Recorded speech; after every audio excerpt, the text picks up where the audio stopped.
एक गांव में एक अमीर जमींदार रहता था। उसे अपने पैसों पर बड़ा घमंड था। जितने अधिक पैसे उसके पास थे उतना ही वह कंजूस भी था।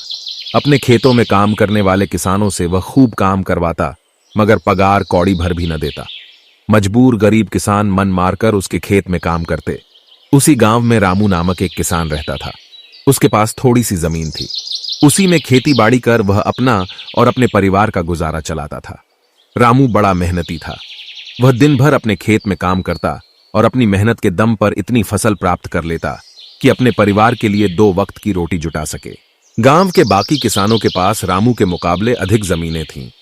वे रामू की मेहनत देखकर हैरान होते कि कैसे इतनी सी जमीन में वह इतनी फसल उगा लेता है। एक साल गांव में भयंकर सूखा पड़ा। बिना बारिश के खेत खलिहान सूखने लगे। गरीब किसानों के पास सिंचाई की कोई व्यवस्था न थी। वे सिंचाई के लिए बारिश पर ही निर्भर थे, इसलिए उनकी सारी फसल बर्बाद हो गई। रामू के साथ भी यही हुआ। अपने छोटे से खेत में वह किसी तरह अपने परिवार का पालन पोषण कर रहा था। अब उनके सामने भूखों मरने की नौबत आ गई। मजबूरी के कारण वह गांव के जमींदार के पास कर्ज मांगने गया। जमींदार कंजूस तो था। उसने सोचा कि यदि उसने रामू को पैसे दिए तो यह लौटा तो पाएगा नहीं, इसीलिए इसे अपने खेत में काम पर लगा लेता हूं। मेहनती तो यह है ही और मजबूर भी। कम पैसों में दुगुनी मेहनत करवाऊंगा।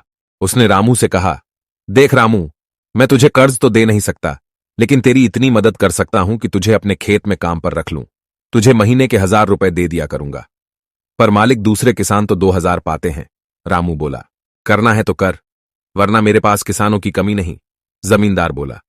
मजबूर रामू क्या करता, हामी भरकर घर लौट आया। अगले दिन से जमींदार के खेत में काम करने लगा। मेहनती तो वह था ही। वह खूब मेहनत और लगन से काम करता। उसने 4 महीने का काम 2 महीने में ही कर दिया। यह देख जमींदार बहुत खुश हुआ, लेकिन इसके मन में मक्कारी जाग उठी। उसने सोचा कि 4 महीने का काम तो इसने 2 ही महीने में कर दिया। क्यों ना इसे निकाल दूं, इससे मेरे 2 महीने के पैसे बच जाएंगे। उसने रामू को बुलाया और उसके 2 महीने के पैसे देकर कहा, रामू, यह ले तेरे पैसे, कल से मत आना, अब मुझे तेरी जरूरत नहीं। यह सुनकर रामू परेशान हो गया। बड़ी मुश्किल से उसका घर चल रहा था।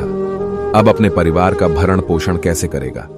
वह जमींदार के सामने गिड़गिड़ाने लगा कि उसे काम से न निकाले, लेकिन जमींदार ने उसकी एक न सुनी और उसे काम से निकाल दिया। रामू आंखों में आंसू लेकर घर लौटा। चिंता से रात भर उसे नींद नहीं आई। सुबह उठकर उसने फैसला किया कि वह फिर से जमींदार के पास जाएगा और उससे विनती करेगा कि उसे वापस काम पर रख ले। वह जमींदार के घर के सामने जाकर बैठ गया। सुबह उठकर जाट जमींदार अपने घर से बाहर निकला तो रामू को घर के सामने बैठा हुआ देखा। उसने रामू से पूछा, क्या हुआ रामू, क्यों आया है? रामू जमींदार की पैरों पर गिर पड़ा और गिड़गिड़ाते हुए बोला, मुझ पर दया कीजिए मालिक, मुझे काम पर रख लीजिए, मेरा परिवार भूखा मर जाएगा। जमींदार ने उसकी एक न सुनी और उसे धक्के मार के वहां से निकाल दिया। रामू उस समय तो वहां से चला गया, लेकिन अगली सुबह फिर सेठ के घर के सामने जाकर बैठ गया। जमींदार ने उसे फिर बुरा भला कहकर भगा दिया। अब से रोज यही क्रम चलने लगा। रामू रोज जमींदार के घर के सामने जाकर बैठ जाता और जमींदार उसे भगा देता। पूरे गांव में इस बात की चर्चा होने लगी। सब जमींदार को भला बुरा कहने लगे। तंग आकर जमींदार ने सोचा कि क्यों ना कुछ दिन परिवार सहित दूसरे गांव चला जाऊं। मुझे घर पर ना देखकर रामू यहां आना बंद कर देगा। अगले दिन वह परिवार सहित दूसरे गांव अपने रिश्तेदार के घर चला गया। 10-15 दिन रिश्तेदार के घर रहने के बाद जब वह अपने घर लौटा तो मोहन को अपने घर के सामने बैठा नहीं पाया। वह मन ही मन खुश हुआ कि चलो उससे पीछा छूटा, लेकिन वह चकित भी हुआ कि आखिर रामू ने आना बंद क्यों कर दिया। उसने गांव वालों को बुलाकर पूछा तो पता चला कि रामू घायल है और अपने घर पर पड़ा हुआ है। जमींदार ने पूछा, क्या हुआ उसे? एक जमींदार ने कहा, मालिक, आज जब दूसरे गांव चले गए थे तब भी रामू आपके घर के सामने बैठा रहता था। एक दिन आपका खाली घर देखकर कुछ चोर चोरी करने के इरादे से आपके घर में घुसे, लेकिन वे रामू की नजर में आ गए। रामू अपनी जान की परवाह न कर उनसे उलझ गया और उन्हें भगा दिया। उनके बीच हुई हाथपाई के कारण रामू घायल हो गया।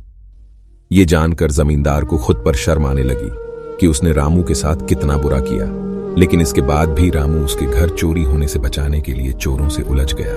वह पछताने लगा। उसने रामू के घर जाने का फैसला किया।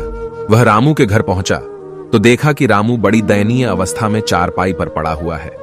उसके बच्चे भूख से बिलख रहे हैं। ये देख जमींदार का दिल भर आया। उसने रामू से अपने किए की माफी मांगी, उसका इलाज करवाया और ठीक होने के बाद अच्छी पगार के साथ उसे फिर से काम पर रख लिया।